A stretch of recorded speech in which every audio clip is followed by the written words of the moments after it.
Imagine being accused of a crime you didn't commit. You stand in front of a crowd.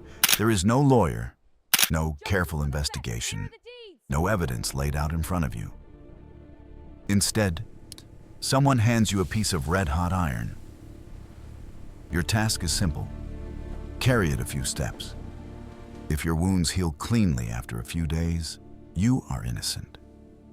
If they don't, you are guilty. And your punishment will follow. This was not a nightmare. This was justice.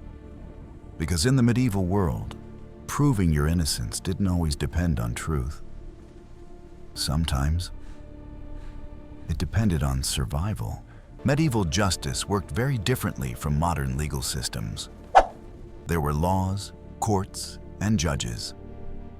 But the process was deeply influenced by belief, tradition, and social hierarchy. The idea of carefully examining evidence or conducting forensic investigations didn't exist in the way we understand today. Instead, many people believed that God would reveal the truth. If someone was innocent, divine power would protect them. If they were guilty, it would be revealed through suffering. This belief shaped one of the most extreme practices in medieval law: trial by ordeal. Trial by ordeal forced the accused to undergo a dangerous test. There were several forms. One of the most common was the ordeal by fire. The accused carried a heated iron bar or walked across burning coals. Afterward, their wounds were wrapped and examined days later. If the injuries healed well, it was taken as a sign of innocence. If infection or severe damage appeared, guilt was assumed. Another form was the ordeal by water. The accused was thrown into water, often bound. If they sank, they were considered innocent. If they floated, they were guilty. The logic was strange. Water, seen as pure, was believed to reject the guilty. But in reality, these ordeals were unpredictable and often deadly. Survival was not guaranteed, and justice became a matter of chance. Punishment in medieval society was not hidden. It was public, very public. Executions and penalties were carried out in town squares where everyone could see. People gathered to watch: children, adults, entire families. Punishments served as warnings. Steal, and you might lose a hand. Commit a serious crime, and execution could follow. The method depended on the crime and the social status of the accused. Hanging, beheading, burning. Each method carried its own message. Justice was not just about punishment. It was about control. Public punishments created something powerful: fear. When people watched someone suffer for a crime, the message was clear: this could happen to you. In a world without modern policing, fear became a tool for maintaining order. Communities enforced rules not just because they believed in them, but because the consequences of breaking them were visible and terrifying. The sight of a punishment stayed in people's minds. It shaped behavior. It kept people in line. Confession was often seen as the strongest form of evidence. But what if someone refused to confess? That's where torture entered the system. In some regions and later periods, authorities used physical pain to force admissions of guilt. Methods varied: stretching devices, beatings, sleep deprivation. The goal was simple: make the accused confess. But there was a problem. Under enough pain, people will say almost anything. Innocent individuals confessed to crimes they never committed. Truth became blurred, and justice became unreliable. Medieval justice treated people differently depending on who they were. Nobles often received more lenient treatment. Their status provided protection. They might pay fines instead of facing physical punishment. Peasants and the poor faced harsher consequences. They had fewer rights, less influence, less ability to defend themselves. Your crimes demand justice, no mercy. This imbalance meant justice was not truly fair. It reflected the structure of society. Power mattered, and those without it were far more vulnerable. In some cases, disputes were settled through combat. Trial by combat allowed two parties to fight, sometimes personally, sometimes through champions. The belief was that God would grant victory to the rightful side. This method turned justice into physical confrontation. Strength, skill, and endurance could determine the outcome.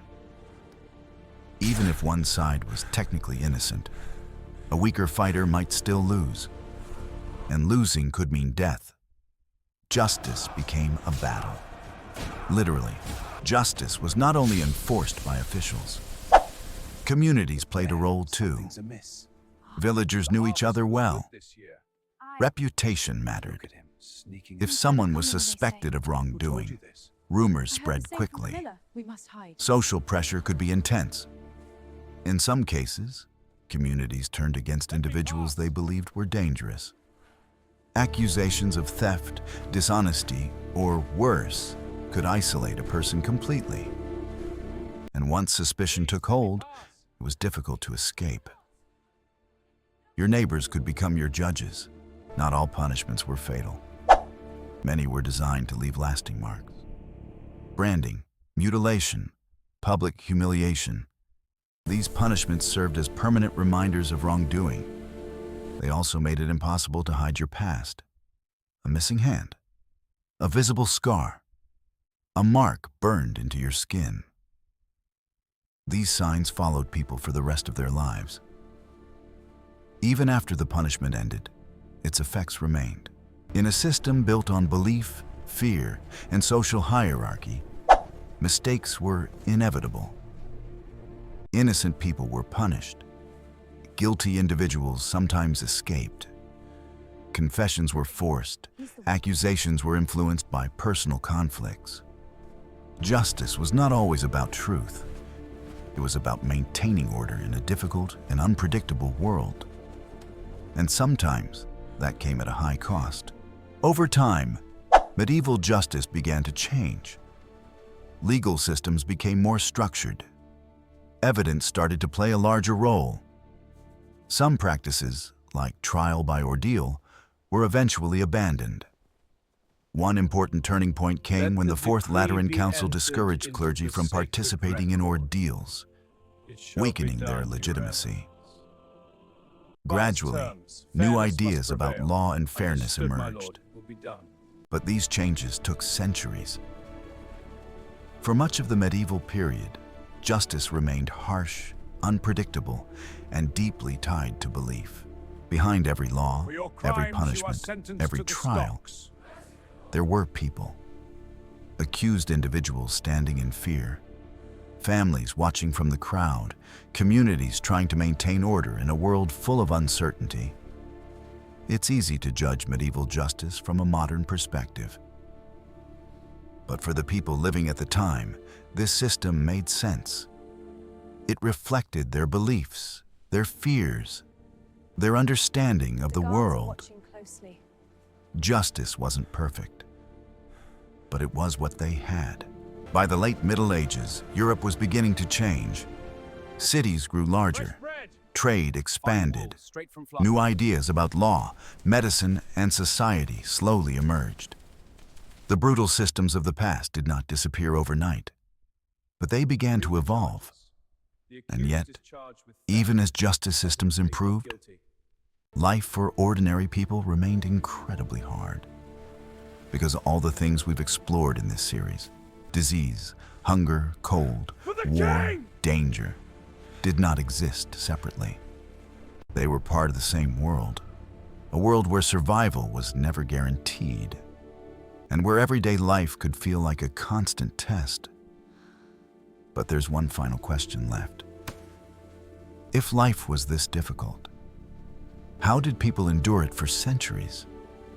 That's what we'll explore next.